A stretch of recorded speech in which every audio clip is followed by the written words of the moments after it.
Magandang araw sa iyo, Kuya Chris, at sa lahat ng nakikinig sa inyong YouTube channel.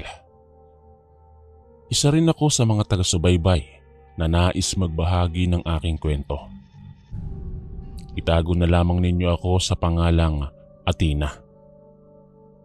Ang kwentong aking ibabahagi sa inyo ay tungkol sa aking karanasan tungkol sa mga aswang. Narito po at akin ang sisimula ng kwento. Araw ng Lunes, umaga akong nagising. Inayos ko ang aking higaan at saka bumangon. Nakasanayan ko na kasing magising tuwing 3:00 ng umaga. Isa kasi akong guro sa paaralang sekundarya. Kaya naman ay maaga talaga akong nagigising upang makapaghanda ako ng maayos. Pagkatapos kong bumangon ay kaagad akong nagmumog at saka nagsaing. Nagkape na rin ako upang kahit papaano ay mabawasan ang antok na nararamdaman ko. Ngunit kahit inaantok pa ako ay pinipilit ko pa ring bumangon. Ayaw ko naman kasing papasok ako ng late. Bilang isang guro, alam ko ang aking responsibilidad sa labas at sa loob ng paaralan. Kasama na rito ang pumasok ng maaga. Pagkatapos kong magkape ay nagluto na rin ako ng ulam at saka naligo na rin. Nang nakabihis na ako ay kaagad akong pumwesto sa hapagkainan at saka nilantaka ng mainit na sinabawang gulay. Mahilig kasi akong kumain ng gulay. Minsan lamang ako kumakain ng mga karne. Habang kumakain ako ay nakita ko si inay. Naglalakad dito patungo sa kusina at halatang kagigising lang. Itago na lamang po ninyo siya sa pangalang Lorita. Magandang umaga, Nay. Halika na po kayo. Sabayan niyo na po akong kumain. Aya ko kay inay. Sige lang, mauna ka na, Athena. Mamaya na ako kakain. Magkakape na lang muna ako at tinapay. Sagot ni inay. Nagtimpla na siya ng kape at kumuha rin siya ng isang pirasong tinapay at sinasawsaw ito sa kape. Enjoy na enjoy si inay sa pagkakape samantalang nag-e-enjoy rin ako sa kinakain ko. Pagkatapos kong kumain ay nagpaalam na ako kay nanay. Sa tuwing nagpapaalam ako ay palagi niyang sinasabi na mag-iingat ako lalo na sa pagmamaneho. Mayroon kasi akong motor na ginagamit ko papunta sa paaralan. Tumungo na ako sa pwestong kinaroroonan ng aking motorsiklo at saka pinaharurot ito.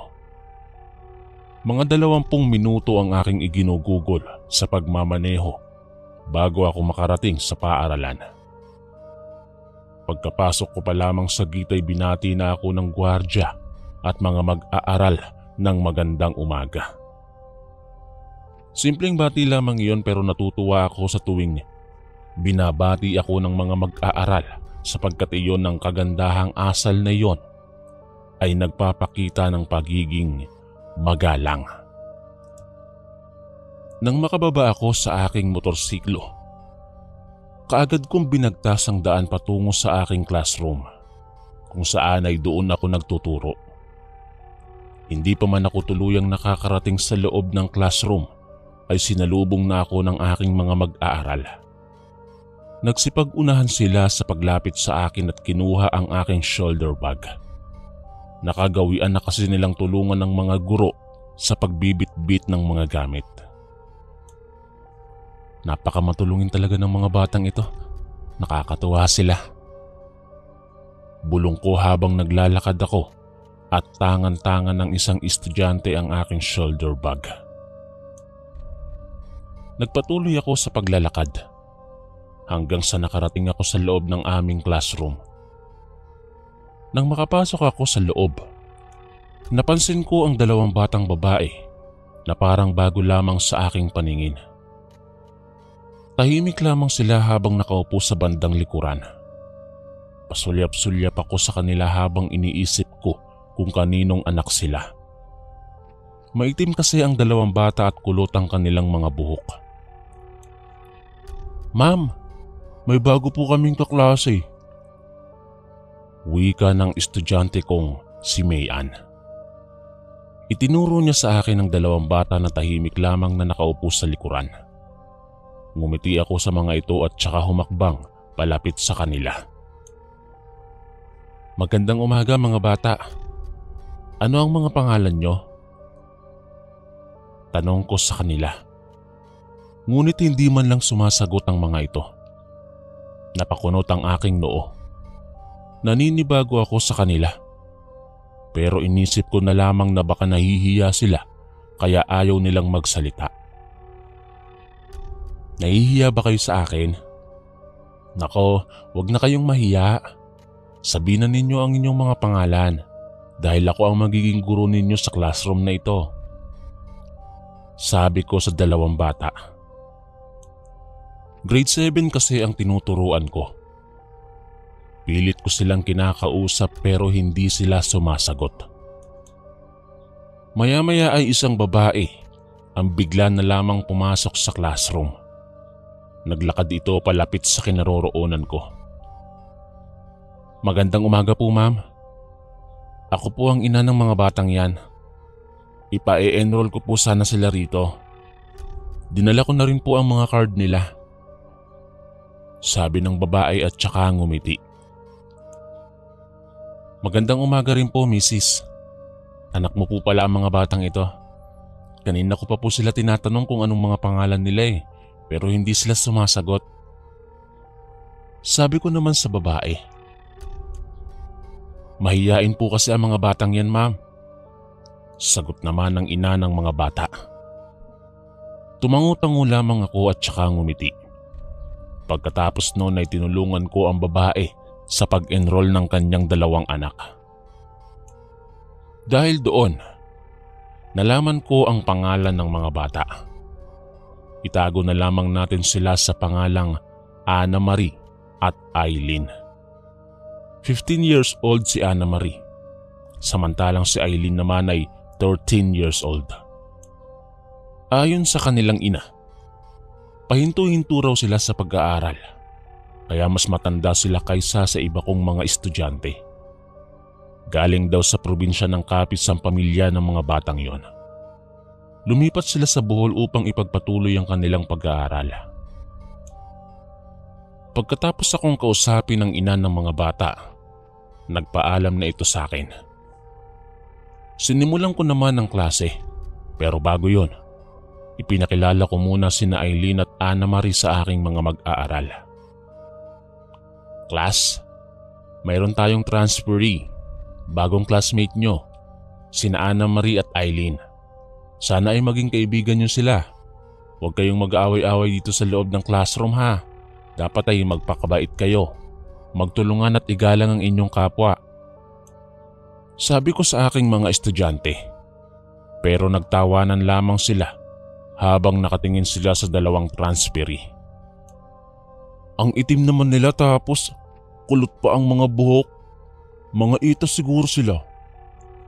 Sabi ng isang estudyante sa mga katabi nito at sabay-sabay silang nagtawanan. Akala nila ay hindi ko naririnig ang kanilang mga pag-uusap. Nalungkot ako sa aking narinig at hindi ko nagustuhan ang kanilang ginawa. Kaya naman ay pinagsabihan ko sila na huwag nilang pagtawanan ang mga bago nilang kaklase. Tahimik lamang ang dalawang bata habang nakatingin sa kanilang mga kaklase. Pagkatapos noon ay sinimulan ko na ang klase. Nang sumapit ang tanghali, nagsiuwian na ang ibang mga mag-aaral. Ang iba naman ay nanatili lamang sa loob ng classroom dahil may dala silang baon. Malayo kasi sa paaralan ng bahay ng ibang estudyante, kaya naman ay pinipili nilang magbaon at sa loob na lamang ng classroom kumakain. Minsan ay umuuwi rin ako sa bahay at minsan naman ay nagbabaon din ako. Naroon din sina Ana Marie at Eileen. Tahimik silang kumakain habang ang ibang mga estudyante ay nagtitipon-tipon. Niyaya ko sina Ana Marie at Eileen na sumabay sila sa kanilang mga kaklase. Pero ayaw nila sapagkat nahihiya daw sila. Hindi ko na lamang sila pinilit dahil gusto kong komportable sila sa mga gagawin nila. Pagsapit ng hapon, nagsipag-uwian na ang mga estudyante. Maliban na lamang sa mag-aaral na mayroong schedule na paglilinis sa classroom.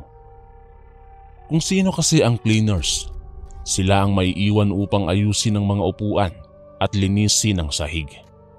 Pagkatapos noon ay umuuwi na sila.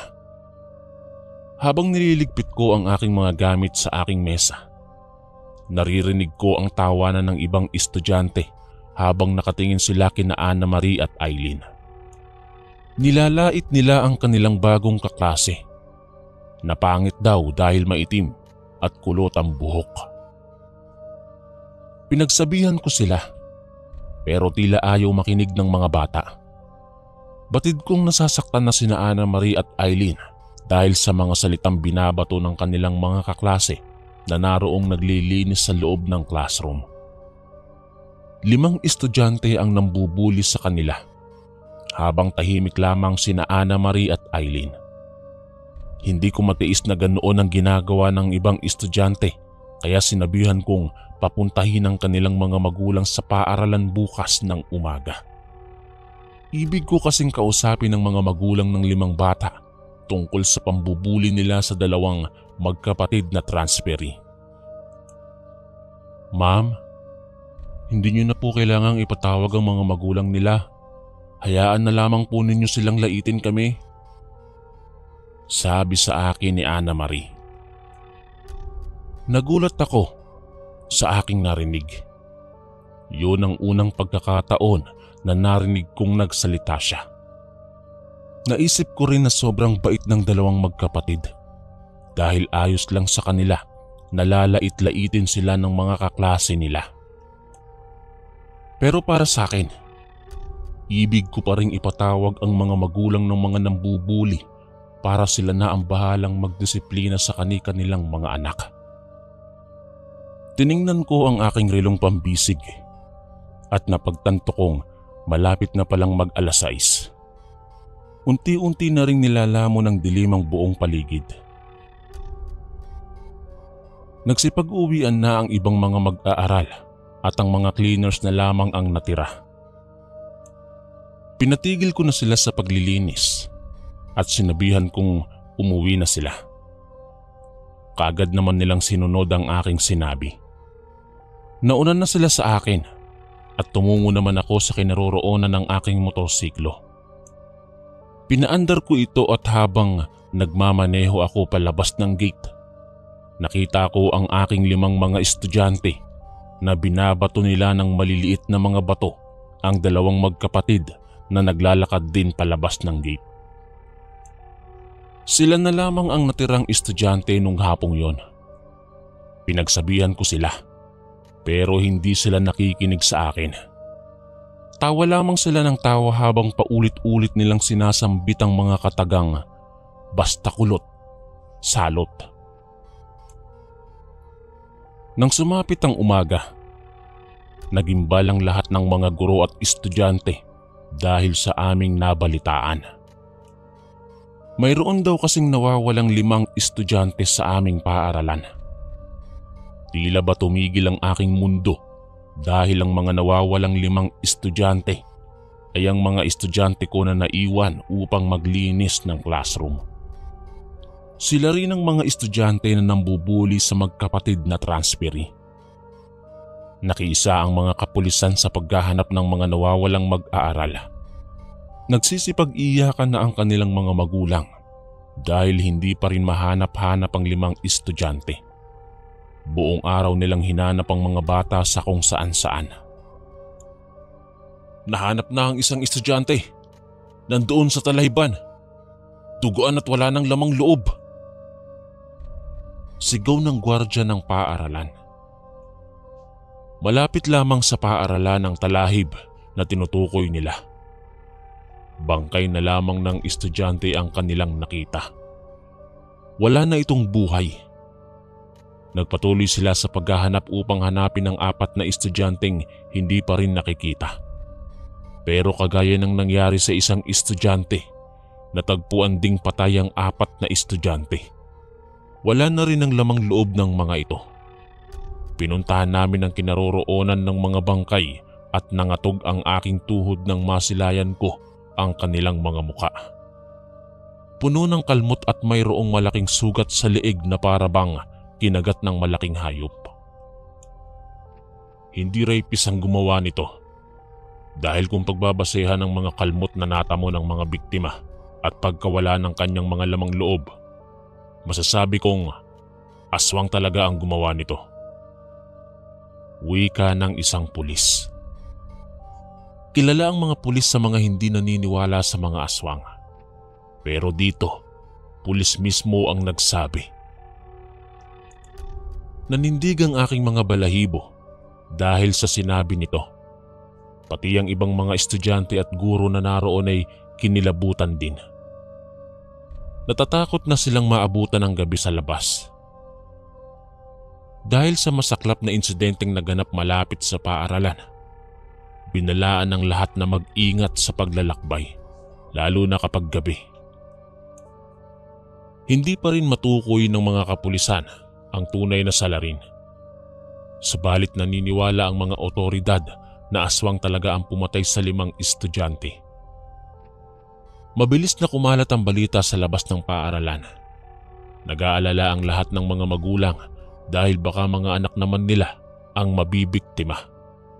Kaya naman ay nag-iingat talaga ang lahat. Nako Athena, magdala ka ng asin. Mabisang pangontra yon sa aswang. Kapag nakakita ka ng aswang, lagyan mo lang ng asin ang kanyang katawan para hindi ka masaktan. Sabi ni inay sa akin. Ayon din sa mga haka-haka, kinatatakutan daw ng mga aswang ang asin.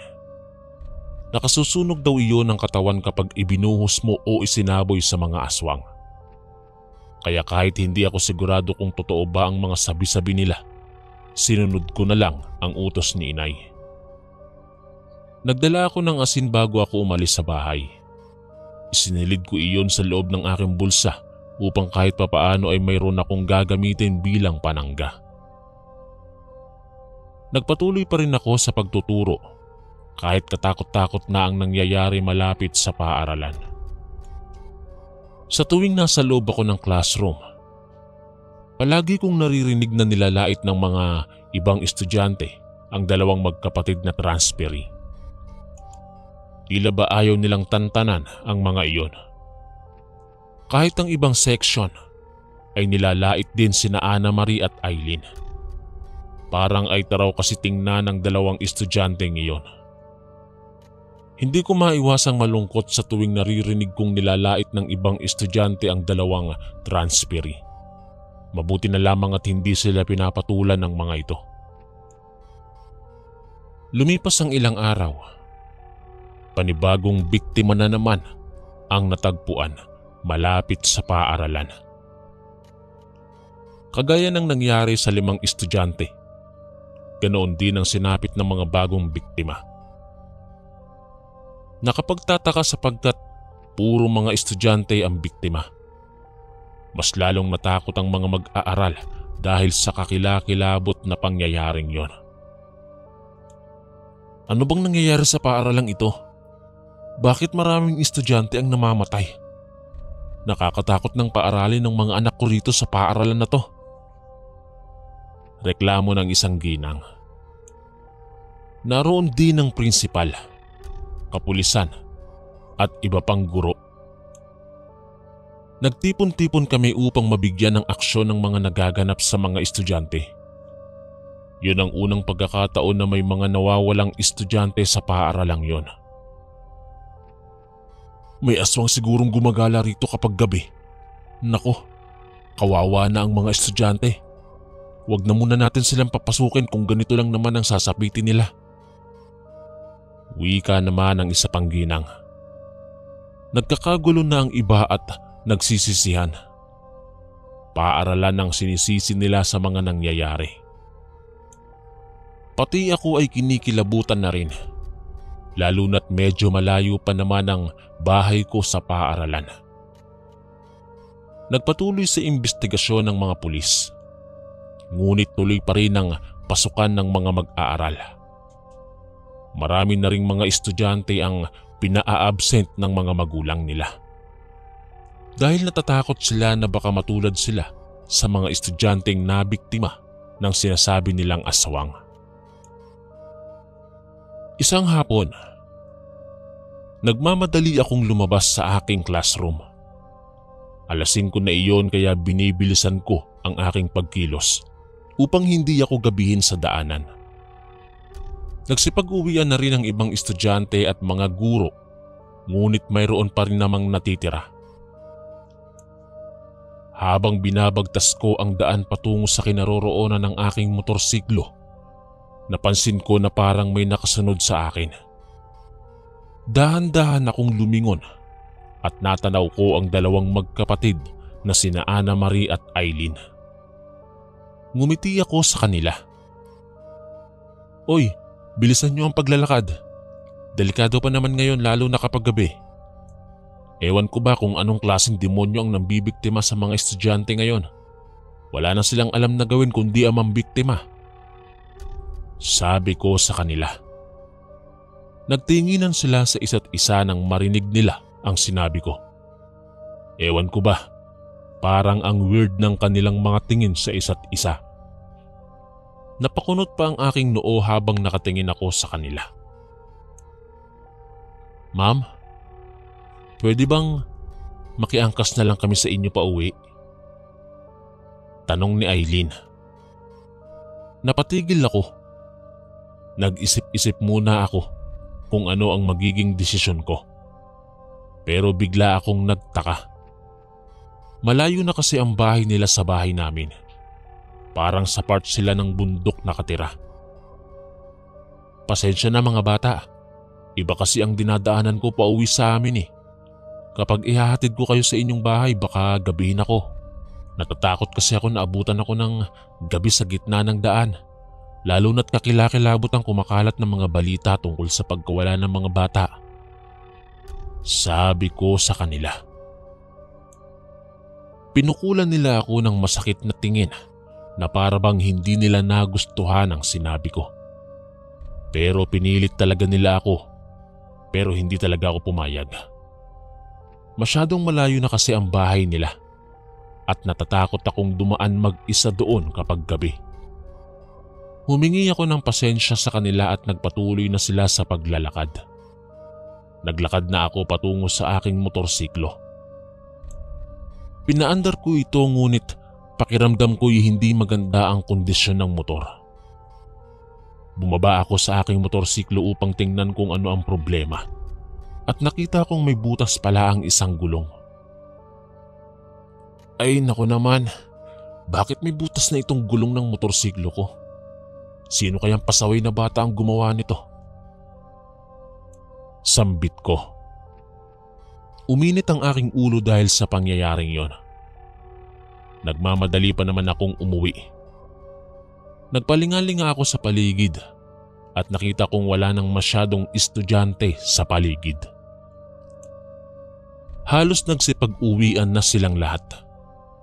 Naisipan kong ipaayos na lamang ang aking gulong. Pero malayo pala sa paaralan ng vulcanizing shop. Wala na akong nagawa. Napagdesisyonan kong iwan na lamang muna ang aking motorsiklo sa loob ng paaralan. Naglakad na ako palabas ng gate dahil naisipan kong mamasahin na lamang. Pero kailangan ko pang maglakad mula sa paaralan patungong highway.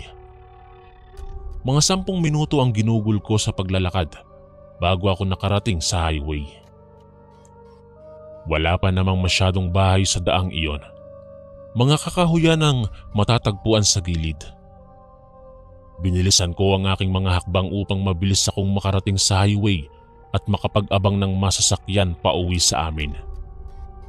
Mag-isa lamang akong naglalakad habang unti-unting nilalamon ng dilim ang buong paligid. Sa gitna ng aking paglalakad, Nagulat ako dahil nakita ko ang dalawang magkapatid. Nasa gitna sila ng daan habang nakatingin sa akin. Sobrang tapang ng kanilang mga tingin na tila ba isang tigreng galit na galit. Humugot ako ng malalim na hininga. Kinakabahan na ako nung mga sandaling yon dahil sobrang weird talaga ng kanilang mga tingin. Maya-maya'y napaatras ako dahil bigla silang naging aso. Nagbabaga ang kanilang mga mata at nakatingin lamang sila sa akin. Parang gusto nila akong sunggaban nung mga sandaling yon. Habang nasa gitna ako ng daan ay sigaw ako ng sigaw ng aswang. Mabilis akong tumakbo pabalik ngunit hinabol nila ako. Mula sa pagiging aso ay muli silang nagpalit ng anyo. Sobrang pangit ng kanilang muka. May matutulis na mga pangil, mahahabang kuko, nagbabagang mata at magulo ang kanilang buhok. Kinalmot nila ako at ramdam ko ang kanilang galit habang kinakalmot nila ako. Sinubukan kong tumakbo ulit kahit duguan na ang aking leeg at muka, pero mabilis nilang hinila ang aking buhok na para bang gusto nila akong kaladkarin sa daanan. Hindi ko na alam kung anong gagawin ko dahil sobrang lakas nila. Naisip ko ang sinabi ng aking inay na mabisang panlaban sa aswang ang asin. Naalala kong mayroon pala akong dalang asin sa aking bulsa. Mabilis ko itong dinukot at binato sa kanila. Napabitiw sila sa akin at napahiyaw nang tumama sa kanilang mukha ang asin. "Demonyo kayo! Demonyo!" Sigaw ko habang isinasaboy ko sa kanila ang asin. Napapasigaw sila dahil sa labis na hapdi na dulot ng asin. Hanggang sa tumakbo sila palayo sa akin. Doon ay nakahinga ako ng maluwag. Laking pasasalamat ko dahil nagdala ako ng asin. Kung hindi ako nakapagdala siguro ay napatay na rin nila ako. Mabilis akong kumaripas ng takbo patungong highway at humingi ng tulong. Dahil doon ay nalaman ng lahat na ang dalawa palang magkapatid na transferi ang nambibiktima. Sa palagay ko ay pinapatay nila ang mga estudyanteng nanlalait sa kanila. Naisip ko rin na nagalit sila sa akin dahil hindi ko sila pinaangkas. Mula noon ay hindi na namin muling nakita pa ang dalawang magkapatid. Wala na kaming balita kung nasaan na sila. Wala na ring mga natatagpo ang bangkay ng mga estudyante sa paaralan mula nang nakaengkwentro ko ang dalawang magkapatid na aswang. Pero kahit saan ako magpunta, nagdadala pa rin ako ng asin upang magsilbi kong panangga sa mga masasamang elemento. Hanggang dito na lamang po ang aking kwento, Kuya Chris. Maraming salamat sa lahat ng mga taga-subaybay at tagapakinig. Muli, ako po si Athena, ang inyong kaistorya.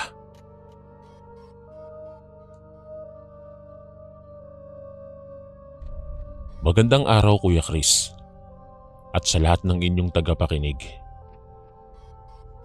Itago niyo na lamang ako sa pangalang Sandro, Tubong Leyte. Ang kwentong aking ibabahagi ngayon ay patungkol sa isang kwentong naibahagi lamang sa akin ng aking lolo. Isang kwentong kinasasaklawan ng tinik ng buntot pagi at ang kakayanan nito upang magapi ang mga aswang. Nag-aagawan ng piniritong isda ang dalawang anak ni Mang Kaloy at Aling Rosa. Si Mang Kaloy ay isang mangingisda. Masaya siya sapagkat may naitabi na naman siyang isda na inulam ng kanyang pamilya. Gabi na ng sandaling yon, habang abalang kumakain ng hapunan si Mang Kaloy kasama ang kanyang asawa at dalawang anak, isang lagabog mula sa bubong ang kanilang narinig. Nagulat sila at napahinto sa pagkain.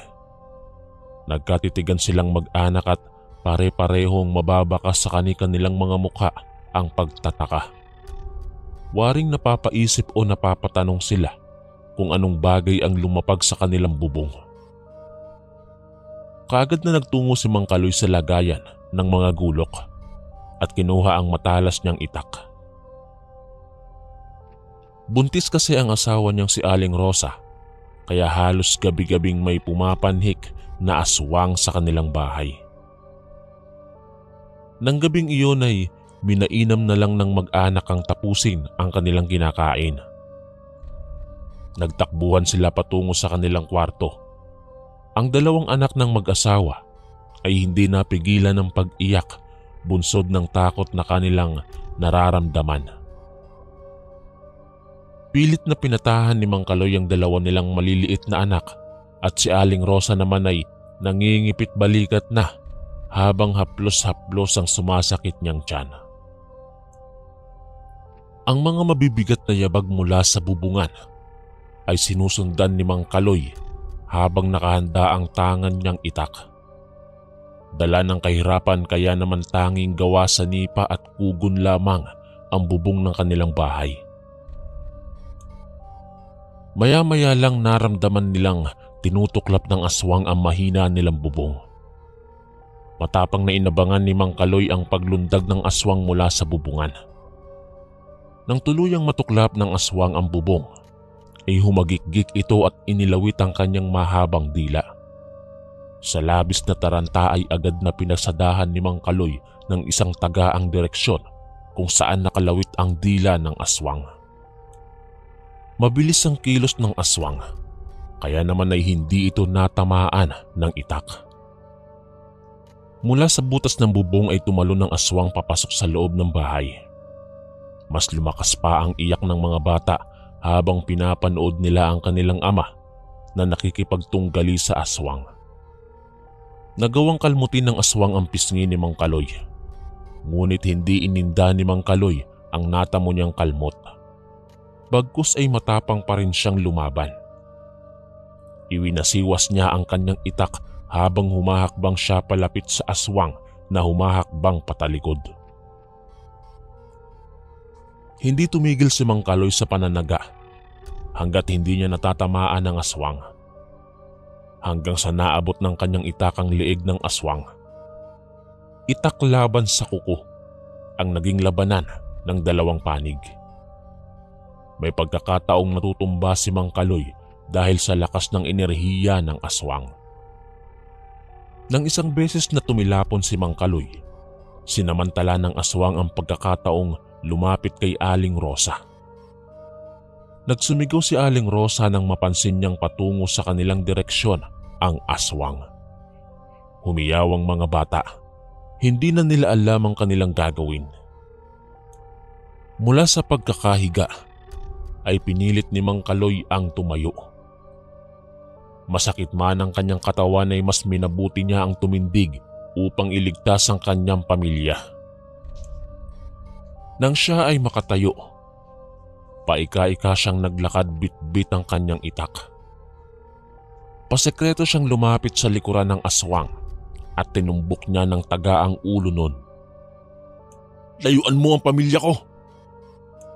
Sigaw ni Mang Kaloy at muli niyang tinaga sa batok ang aswang. Sumirit ang dugong nagmula sa aswang. Ang ilang dugo ay tumalsik sa mukha ng buntis at ang ilan ay sa katawan ng mga anak nila. Nandiri ang mga anak nila dahil sa nagtalsikang dugo ng aswang. Nagpatuloy sila sa kakaiyak at huminto nang mapagmasdan nilang nabuwal ang aswang mula sa kinatatayuan nito. Nangisay ang katawan ng aswang at nakahandusay sa sahig. Kalaunan ay tuluyang nalagutan ng hininga. Kaagad na niyakap ni Mang Kaloy ang kanyang anak at asawa. Tumakbo sila palabas ng bahay at humingi ng tulong sa pinakamalapit na bahay na kanilang nadaanan. Sa kalagitnaan ng kanilang pagtakbo ay nakarinig sila ng malakas na pagaspas ng isang pakpak na sumusunod sa kanila. Habang tumatagal ay pahina ng pahina ang tunog ng pagaspas. Lumingon si Mang Kaloy sa kanilang likuran upang alamin kung saan nagmumula ang pagaspas na kanilang naririnig. Nagulat siya nang makita niyang isang manananggal ang lumilipad patungo sa kanilang direksyon. Mas binilisan ng mag-anak ang kanilang pagtakbo. Subalit ang manananggal ay agresibo rin ang paglipad. Sunod-sunod ang pagtulo ng dugo sa uluhan ng mag-anak nang pumantay sa kanilang pwesto ang lumilipad na manananggal. Tumingala sila sa itaas at doon nila nakitang pumantay na nga ang aswang sa kanilang direksyon. Tumutulo pa ang dugong nagmumula sa kuko, bibig at kalahating baywang ng manananggal. Nakaramdam ng pagkahapo si Aling Rosa sapagkat buntis siya. Ang pagtakbo niya ay humantong sa paglakad. Pilit na binuhat ni Mang Kaloy ang kanyang asawa, subalit lubhang napakabigat nito. Humagikik ang aswang at nagtangkang bumulusok patungo sa pwesto ng mag-anak. Huminto naman si Mang Kaloy sa pagtakbo at minabuti nilang dumapa. Inihanda ni Mang Kaloy ang kanyang itak at inabangan niya ang paglapit ng manananggal. Nang makalapit na ang nilalang ay agad itong tinambangan ni Mang Kaloy gamit ang kanyang itak. Natamaan ang manananggal sa pakpak nito. Sa takot siguro na tuluyang hindi makalipad ay tumakas ang aswang pabalik sa itaas. Subalit bunsod ng natamo niyang sugat sa kanyang pakpak ay sumabit ang manananggal sa puno ng niyog. Laking pasasalamat ng mag-anak sa nangyari. Nagpatuloy sila sa paglalakad at takbo hanggang sa narating nila ang bahay ng isa pang mangingisda na si Mang Kiko. Kinatok nila ang pintuan ng bahay nito at sa kabutihang palad ay pinagbuksan sila noon. Humingi si Mang Kaloy ng permiso na roon muna sila makikitulog sa bahay ni Mang Kiko sapagkat nangangamba sila na baka ay may aswang na namang bumisita sa kanilang bahay. Agad namang pumayag si Mang Kiko sa kagustuhan niyang matulungan ng mag-anak. Hindi agad sila nakatulog. Pinakiramdaman muna nila ang paligid dahil baka may aswang pang nakasunod kina Mang Kaloy. Ikinuwento na rin nila kay Mang Kiko ang patungkol sa naging karanasan nila sa mga nakasagupa nilang aswang. Nang mapansing wala ng weirdong kaluskos sa labas, nagdesisyon silang matulog na lamang upang makapagpahinga na. Kinaumagahan ay binalikan nila ang kanilang bahay. Itinuro ni Mang Kaloy kay Mang Kiko ang puno ng niyog kung saan sumabit ang manananggal. Subalit wala na roon ang nilalang. Malakas ang kutob nilang buhay pa ang manananggal na sumugod sa kanila kagabi. Sunod nilang tiningnan na yung aswang na napatay ni Mang Kaloy sa loob mismo ng kanilang bahay. Pero wala na rin ang aswang doon. Tanging magulong gamit lamang sa loob ng bahay ang kanilang naabutan at saka yaong butas sa bubong na dinaanan ng aswang. Nagpatulong si Mang Kaloy kay Mang Kiko na ayusin ang kanilang bahay. Pinatungan nila ng mabibigat na troso at puno ng saging ang kanilang bahay. Ang mga kandado naman ay ginawa nilang doble upang kung mga hasmang bumalik ang mga aswang, hindi agad sila makakapasok sa loob ng bahay nila. Kahit ganoon ang nangyari ay hindi pa rin tinalikuran ni Mang Kaloy ang kanilang hanap buhay bilang isang mangingisda. Nagkasundo ang dalawang mangingisda na pumalaot upang manghuli ng isdang kanilang maiuulam. Ang iba ay ibebenta nila sa palengke upang kumita sila ng pera. At iyon ang ipambibili nila ng bigas. Inabutan na sila ng tanghali sa laot. Maya-maya pa, isang kakaibang isda ang kanilang nakita. Malapad ito at may mahabang buntot. "May pagi! Hulihin natin!" Sigaw ni Mang Kaloy. "Wag! Nakakalaso ng tinik ng buntot niyan. Masakit din kung tatamaan ka ng buntot ng isdang yan." Tugon ni Mang Kiko. Kahit ganoon ay hindi nagpaawat si Mang Kaloy sa kanyang kagustuhan na mahuli ang pagi. "Hindi ba mabisa kontra aswang ang buntot niyan? Tanong ni Mang Kaloy. Oo, pero delikado rin sa tao ang tinik ng buntot niyan. May dalang lason. Saad ni Mang Kiko. Hindi nagpapigil si Mang Kaloy sa kanyang kagustuhan. Inihanda niya ang lambat na kanyang gagamitin sa paghuli ng paging nakita niya.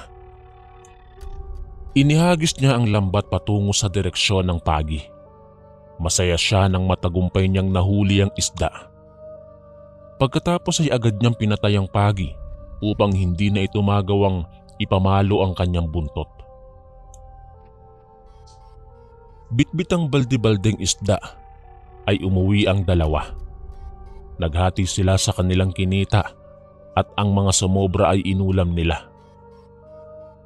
Nung umuwi si Mang Kaloy sa kanilang bahay ay agad niyang pinutol ang buntot ng pagi. Ibinilad niya sa initan ng buntot ng pagi upang matuyo ito. Kumuha rin siya ng ilang tinik sa buntot ng pagi at inilagay iyon sa isang maliit na garapon. Ginawa niyang kwintas ang garapon at ibinigay sa kanyang asawa. Para saan ito? Tanong ni Aling Rosa sa kanyang asawa. Tinitigan niya ang maliit na garapon na may lamang tinik. Yan ay ang tinik ng buntot pagi. Mainam daw yang pantaboy sa mga aswang. Litan niya ni Mang Kaloy at saka inutusan ng kanyang asawa na isuot ang kwintas na yon. Matibay na anting-anting daw ang tinik na iyon laban sa mga ligaw na aswang. Ang buntot naman ng pagi ay itinago ni Mang Kaloy sa ligtas na lagayan upang kung magkataong sumugod ulit ang mga aswang, magagamit niya ang buntot upang ilatigo sa mga nilalang ng dilim. Simula nang magkaroon si Aling Rosa ng kwintas, ay wala ng aswang ang nagpabalik-balik sa kanilang bahay tuwing gabi.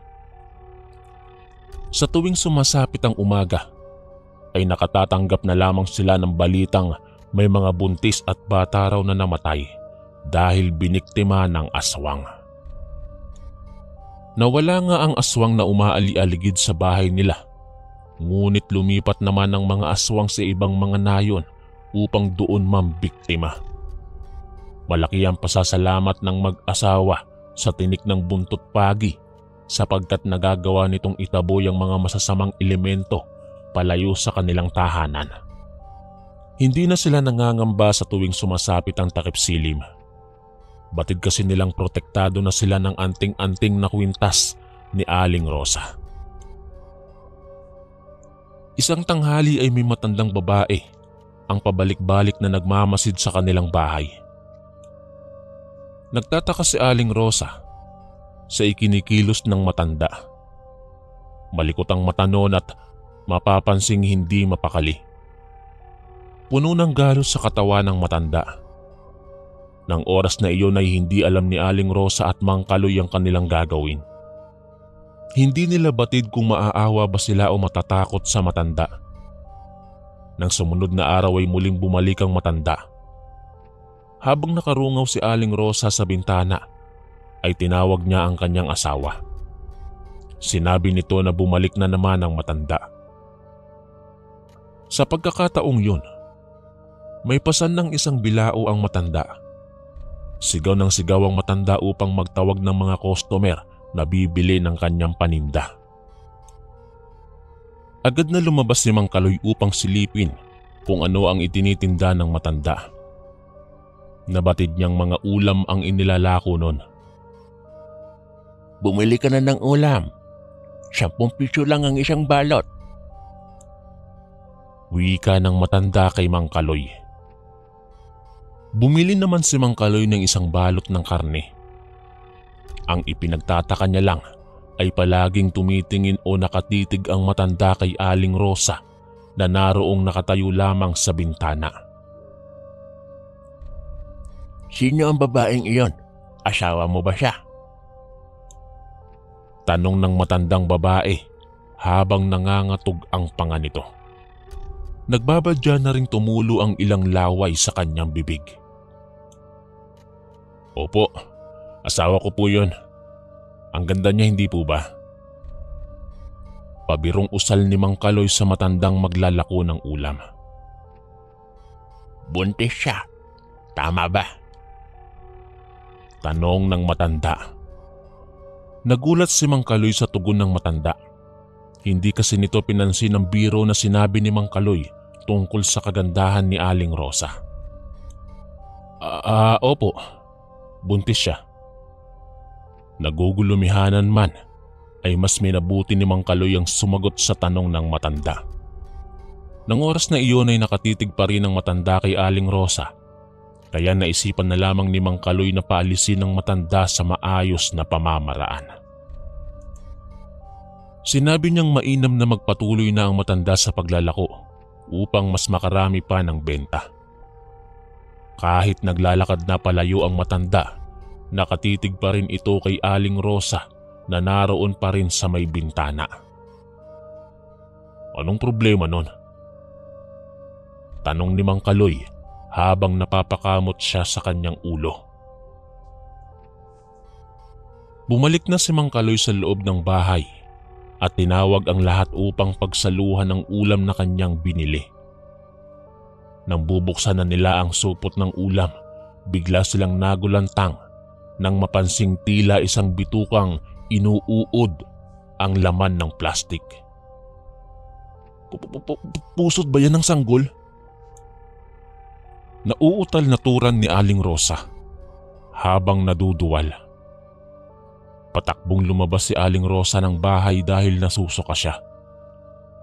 Pagdating niya sa pinto ay nagulat siya dahil andoon na ang matandang kanina ay naglalako. Naisukan ni Aling Rosa ang kanyang suka sa mukha ng matanda. Sumigaw ang matanda at biglang napaupo sa lupa. Pagkatapos ay nanghihina itong gumapang palayo kay Aling Rosa. Nakatitig ang matanda sa kwintas ni Aling Rosa habang natutuliro. Maya-maya lang ay mabilis na tumakbo ang matanda papasok sa masukal na bahagi ng kagubatan sa likuran ng bahay ni Mang Kaloy. "Anong nangyari?" patakbong tanong ni Mang Kaloy kay Aling Rosa na naroong patuloy pa ring nagsusuka. Inutusan ni Mang Kaloy ang panganay niyang anak na kumuha ng tubig upang ipainom kay Aling Rosa. Nung naging maayos na ang sikmuran ni Aling Rosa, doon niya na sinabi sa asawa na bumalik ang matanda. Itinuro niya kay Mang Kaloy ang paninda ng matanda na naroong tumilapon at nagkalat sa lupa.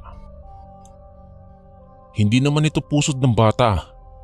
Buong sitaw lang na may mga toge." Usal ni Mang Kaloy nang suriin niya ang mga panindang nagkalat sa lupa. Nang sandaling iyon ay naisip nilang baka ay isang aswang ang matandang yon. Napansin kasi ni Aling Rosa na natakot ang matanda sa tinik ng buntot pagi. Ang ulam na binili nila sa matanda ay itinapon na lamang nila sapagkat malaki ang duda ng mag-asawa na aswang ang matandang yon. Dahil maliliit pa ang kanilang anak, kahit buntis ay si Aling Rosa pa rin ang naglalaba ng kanilang mga damit. Isang araw ay naligo si Aling Rosa sa posong malapit lamang sa kanilang bahay. Tinanggal niya ang kanyang kwintas na bigay ni Mang Kaloy. Nang matapos ng maligo si Aling Rosa ay nakalimutan niyang isuot ulit ang kwintas. Wala siyang kaalam-alam na naiwan niya ang kwintas na sana ay magsisilbi niyang pangontra laban sa mga aswang. Sumapit ang gabi, hindi man lang naalala ni Aling Rosa na wala pala sa kanya ang kwintas. Kampante ang mag-anak na natulog sa kanilang kwarto. Habang lumalalim ang gabi ay isang lagabog na naman ang tumunog sa kanilang bubong. Mahimbing ang tulog ng mag-anak. Wala silang kaalam-alam na ang noong nakasalamuhan nilang manananggal ay muling bumalik. Siguro ay naramdaman nito na wala na ang kwintas na nagsisilbing proteksyon ni Aling Rosa. Noong una ay nahirapan ang manananggal na butasan ng bubong ng bahay sapagkat maraming troso na nakadagan doon. Kalaunan ay nakalikha ng kaunting butas ang manananggal. Hindi siya makagawa ng malaking butas sa bubong upang makapasok dahil sa mga troso na nakahalang sa bubungan. Kaya naman inilawit na lamang niya ang kanyang dila at ipinahaba patungo sa tiyan ni Aling Rosa. Tumulo ang laway ng manananggal patungo sa natutulog na panganay ng mag-asawa. Sa kadahilan ng natakam siya sa tiyan ni Aling Rosa. Dahil doon ay nagising ang panganay na anak ng mag-asawa. Napansin nito ang dila ng manananggal na nakalawit at paunti-unti nang bumababa patungo sa tiyan ng kanyang ina. Ginising ng bata ang kanyang ina at ama, subalit mahimbing ang tulog ng mag-asawa. Maraming beses na sinubukan ng bata na gisingin ang magulang niya, pero ayaw talagang magising ng mga ito. Kaya naman ay napilitan na lamang ang bata na kumuha ng gunting upang gupitin ang inaakala niya'y ahas na tutuklaw sa tiyan ng kanyang ina. Bago pa man masipsip ng manananggal ang laman ng tiyan ni Aling Rosa, ay ginupit ng bata ang dila nun. Umalingaw-ngaw ang angil ng manananggal dahil sa sobrang sakit. Napaigtad ang manananggal sa bubong kasunod sa paggulong nito sa bubungan patungo sa lupa. Dahil sa lakas ng hiyaw at kalabog na pagbagsak ng manananggal, nagising ang mag-asawa. Agad na napatayo si Mang Kaloy nang makita niyang may siwang na naman ang kanilang bubong. Naratnan nilang gising ang kanilang panganay na anak na naroong nakatayo sa tabi ng kanyang ina. Hawak ang isang gunting at ang kapiraso ng dila ng aswang na ginupit nito. "Ahas po eh," sambit ng bata at ipinakita sa magulang ang tangan niyang dila. "Naku anak, hindi ahas yan. Dila yan ng aswang." Agad na sambit ni Mang Kaloy at inutusan ng kanyang anak na bitiwan ang hawak nitong dila. Muling kinuha ni Mang Kaloy ang kanyang itak at pinakiramdaman nila ang kanilang paligid. Sa pagkakataong iyon ay naririnig nila ang manananggal na naroong dumadaing sa labas ng kanilang bahay. Gustuhin mang lumabas ni Mang Kaloy upang paslangin ang manananggal, ay minainam nila ang manatili muna sa loob ng bahay dahil batid naman nilang hindi na magtatangkang umatake ang manananggal sapagkat nasasaktan ito sa pagkaputol ng kanyang dila. At saka matibay na rin naman ang kandado ng pintuan at bintana sa kanilang bahay. Hindi pa man sumasapit ang umaga, ay napakinggan nilang umapagaspas na ang manananggal palayo sa kanilang bahay. Hindi na nakatulog ang mag-anak hanggang sa sumapit ang umaga. Binawi na lang nila ang kanilang kulang sa tulog ng umagang yon. Nang magising ay muling napag-usapan ng dalawa ang patungkol sa tinik ng buntot pagi. Nagtaka si Mang Kaloy nang makita niyang wala na sa leeg ng asawa ang kwintas na binigay niya. Nakalimutan na ni Aling Rosa kung saan niya nailapag ang kwintas. Hinanap nila ng hinanap ang kwintas sa buong sulok ng kanilang bahay, subalit hindi nila ito matagpuan. Muli ay nag-agawan na naman ng dilim at liwanag. Nangamba ang mag-asawa dahil hindi pa rin nila nakikita ang kwintas na may palawit na yari sa tinik ng buntot pagi. Kinabukasan, tanghaling tapat, nang makita nilang dumaan muli ang matandang noon ay naglalako ng ulam. Naalala ni Aling Rosa na naiwan pala ng matanda ang bilao nito.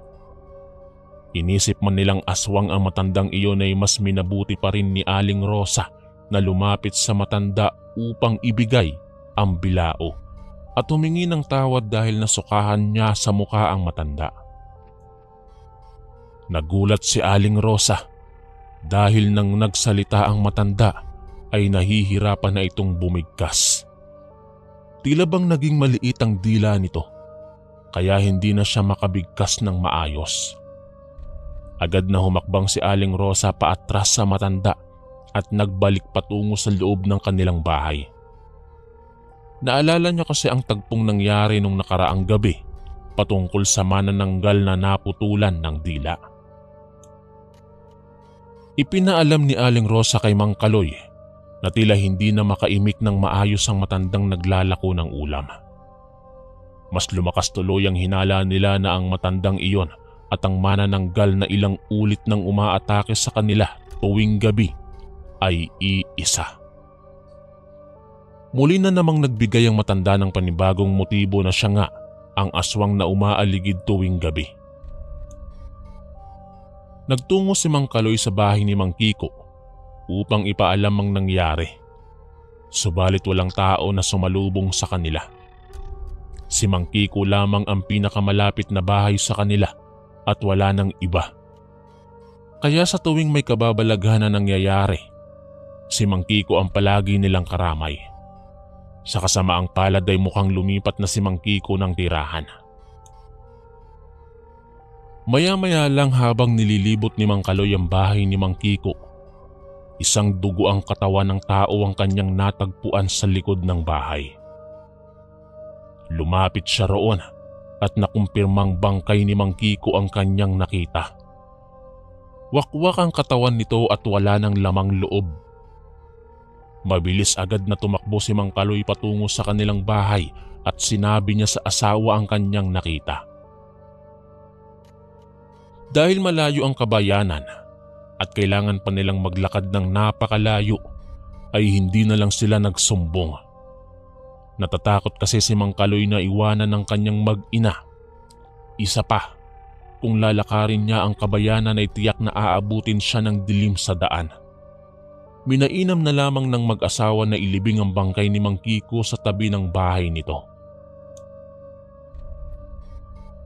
Nang makalipas ang ilang oras, dumilim na naman ang paligid. Patuloy pa rin sa paghahanap ng kwintas ang mag-asawa, ngunit kahit saan man nila hanapin ay hindi nila matagpuan sa loob ng kanilang bahay yaong nawawalang kwintas. Umabot pa sa puntong nagsisisihan ang dalawa at humantong sa bulyawan ng kanilang pagtatalo.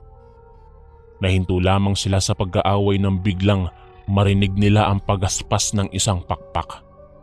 Nangangahulugang nagbalik na naman ang manananggal patungo sa kanilang bahay. Naging alisto si Mang Kaloy para sa mga posibleng mangyayari. Nang gabing iyon ay tila nais maghiganti ng manananggal. Mas naging agresibo siya at malakas. Nagawa nitong alisin ang mga nakapatong na troso sa bubong ng bahay nila Mang Kaloy. Muli na namang nag-iyakan ng mga bata dahil sa nakakatakot na ingay na likha ng manananggal. Matapang na tumindig si Mang Kaloy upang maipagtanggol ang kanyang mag-iina. Sa hindi inaasahang pangyayari ay naiwanan pala nila ang kanyang itak doon sa pinaglibingan nila kay Mang Kiko.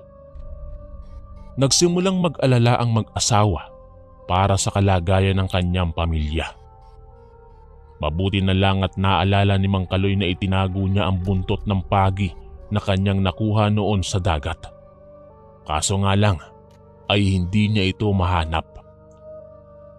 Maya-maya pa, nakapasok ang manananggal sa loob ng kanilang bahay. Sinunggaban nito ang panganay na anak ng mag-asawa. Bago pa man kagati ng manananggal ang bata, ay mabuti na lang nakita ni Mang Kaloy ang pinaglagyan niya ng buntot pagi. Agad niyang kinuha ang buntot pagi at iwinasiwas paikot. Takot na takot ang ekspresyon ng nilalang habang nakatingin ito sa latigong hawak ni Mang Kaloy. Agad na inihampas ni Mang Kaloy ang buntot ng pagi sa manananggal, ngunit nakailag ito. Lumipad ang manananggal paalis sa loob ng bahay, bitbit ang panganay na anak ng mag-asawa. Agad na sinundan ni Mang Kaloy ang manananggal na naroong lumapag sa labas ng bahay. Dahil sa pag-aalala sa kanyang anak, ay sumunod na rin si Aling Rosa habang hawak nito ang isa pang anak. Iyak ng iyak ang batang naroong hawak ng manananggal. Pilit na nakiusap si Mang Kaloy na pakawala ng kanyang anak ngunit nagmamatigas ang manananggal. Dala ng pag-aalala at kagustuhang mailigtas ang anak, kaagad na sumugod si Mang Kaloy at paulit-ulit na iwinasiwas ang buntot ng pagi sa direksyon ng manananggal hanggang sa natamaan niya iyon. Nabitiwan ng nilalang ang bata. Napag-initan nito si Mang Kaloy. Sinalubong ng manananggal gamit ang mabagsik niyang pangil at kuko yaong latigo ni Mang Kaloy. Sa kasamaang palad ay natilapid si Mang Kaloy sa isang bato. Tumilapon ang hawak niyang buntot pagi. Nauntog ang ulo ni Mang Kaloy sa isang malaking bato kaya ay nawalan siya ng malay. Akma na sanang wawakwakin ng manananggal ang tiyan ni Mang Kaloy nang biglang natakam siya sa amoy ng isang buntis. Napadako ang tingin ng manananggal kay Aling Rosa. Nanginig ang buong sistema ng katawan ni Aling Rosa sa kanyang nakita. Napatakbo si Aling Rosa palayo sa kanyang anak upang hindi ito madamay. Ang dalawang bata ay walang nagawa kundi ay ang umiyak habang pinagmamasdang hinahabol ng manananggal ang kanilang ina. Akma na sanang mahahablot ng manananggal si Aling Rosa ngunit bigla siyang nadapa. Napasigaw si Aling Rosa dahil nauntog ang kanyang tiyan sa poso. Sa kabutihang palad, nakita niya ang kwintas na naroong nakapatong lang pala sa isang tabla na malapit sa poso. Naalala ni Aling Rosa na doon niya pala ito iniwan. Agad niyang kinuha ang kwintas at tinanggal mula sa garapon ng bahagi ng tinik ng buntot pagi. Nang gigigil niyang itinaas ang kanyang kamay, hawak ang tinik. Habang ang manananggal naman ay bumulusok patungo sa kanyang direksyon. Tumusok ang kuko ng manananggal sa braso ni Aling Rosa at ang tinik naman na hawak ni Aling Rosa ay bumaon sa liig ng manananggal. Nagsimulang kumalat ang laso ng tinik ng buntot pagi sa katawan ng manananggal na ikinapanghina ng nilalang. Nagsumigaw ang manananggal at nagtangkang lumipad ng mataas subalit bumagsak lamang siya sa lupa hanggang sa nangisay at namatay. Nagising si Mang Kaloy at agad nitong nilapitan ng kanyang asawa. Kasunod ng pagtakbo ng kanilang dalawang anak palapit sa kanila. Magkayakap ang mag-anak at malaki ang pasasalamat nila sa tinik ng buntot pagi dahil nakaligtas sila mula sa atake ng manananggal. Hanggang dito na lamang po, Kuya Chris.